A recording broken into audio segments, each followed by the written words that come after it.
Alam na alam naman natin na pasok na sa Big 3 si Susie dahil nga siya ang pinakamaraming benta. So kayong tatlo, tingin nyo sino ang pinakamaraming votes sa inyo online sa labas? Kutob mo, Ray. Sino? Tiyang po. Kutob mo, Tiang. Sino? Kutob mo na din. So, ayan. Sino nga ba sa inyong tatlo ang pinakamaraming likes, comment, and share outside? So, ikaw yon at walang iba. Nadine.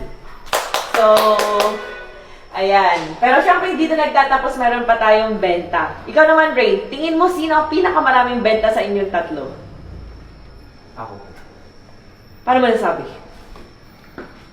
Kasi po based sa hawak ni Tiyang kanina na bag. Tapos sa kanya pa. Tapos meron po akong isang malaking client kanina. Okay. O, tingin mo, Nadine, sino? Si Rain. Bakit? Feeling ko lang mas malaki na ano niya. So, tingin mo naman, Tiang, sino? Si Rain po. Okay. So, gusto niyo ba malaman kung sino ang pinakamaraming benta sa inyong tatlo? Paano niyo pala muna ginawa yung ating task? So, paano niyo ginawa? Paano niyo napalaki yung inyong mga pera? Bumili po kami ng na Candy. Magkakasama ba kayong tatlo? Okay, magkakahiwalay. Yung unang bili ko para kami nadi. Bumili ko kami ng candy. Oh, candy. So, ngayon, hanggang anong oras kayo nagbenta? hanggang 3 p.m. Pero alam nyo na hanggang? 2 Okay. So, hanggang anong oras? 3 p.m. Pero hanggang anong oras yung sinabi ko? Nakakalimutan po namin na 2 p.m. So, ngayon, simula nung benta nyo, simula ng 2 p.m. onwards ay hindi yun counted. Dahil tulad ng sabi ko, lagi kayong susunod sa rules, di ba? So, kayong tatlo, nagbenta kayo 2 p.m. onwards, umabot na ng 3 o'clock. Pare-pares kayong tatlo, di ba? So, lahat ng kinita nyo 2 p.m. onwards ay hindi counted. So, ang pinakamaraming benta sa inyong tatlo ay walang iba kundi si Nadine. So, total of votes and benta based sa oras na sinabi ko and sa rules na sinabi ko, ikaw ang pinakamaraming benta at pinakamaraming react. So, Nadine, makakahinga ka na, sure na pasok ka na sa Big 3. Uy, kita. Tingin mo, Rain, bakit hindi ikaw ang dapat matanggal ngayong araw na to? Dahil ginawa ko po yung lahat ng best ko para magstay po dito. And bakit dapat si Tiang ang matanggal? Bakit hindi dapat ikaw? Kasi po, alam ko mas deserving po yung mga nauna sa kanya. Ikaw, Tiang, tingin mo bakit dapat hindi ikaw matanggal at bakit dapat si Rain ang matanggal ngayong araw na to? Dahil ginawa ko rin naman po yung best ko. At saka madami na rin po akong pinagdaanang hirap dito, pakikasama, kahit saka mga task. At siyempre deserve ko naman po kahit bago or huli po akong pumasok dito, deserve ko rin po magstay dito. Okay. So, sino ba ang may pangalawang pinakamalaking benta? After kay Nadine, ikaw ba yun, Rain, or ikaw ba yun, Tiang?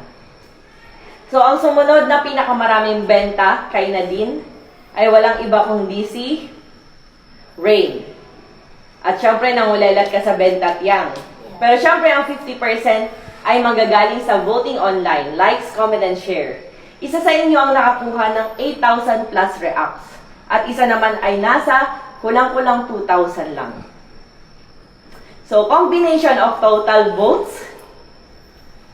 Tingin nyo, Nadine, tingin nyo, Susie, sino kaya sa kanilang dalawa ang lalabas ngayong araw na to? Nadine.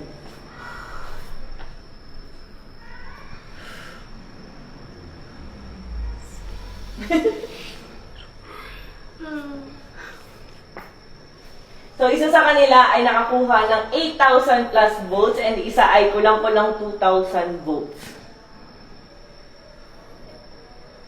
So, napakalayo ng diferensya, parang nasa 5,000 plus.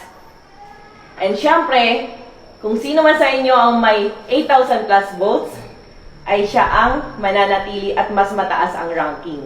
So, tingin mo, Susie, sino siya?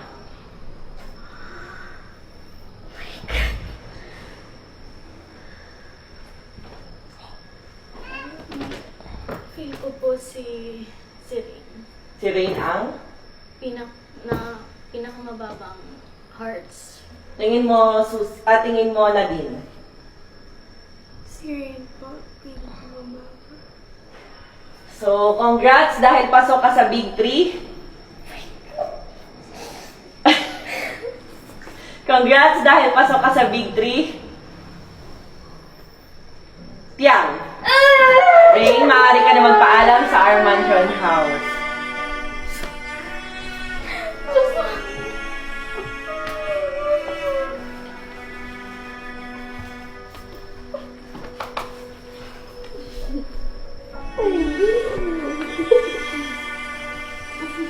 Ay, iyak ako, ate! Bakit gano'n?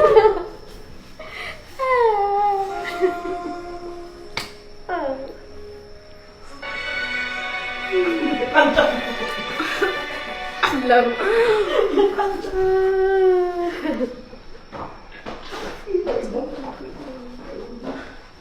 So, wala na ang Tar Tiang love team.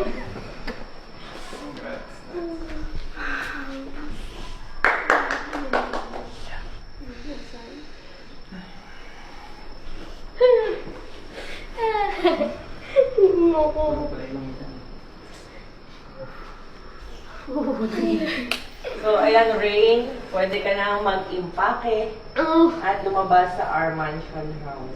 Isang paalam muna kay Tiang. Ganun.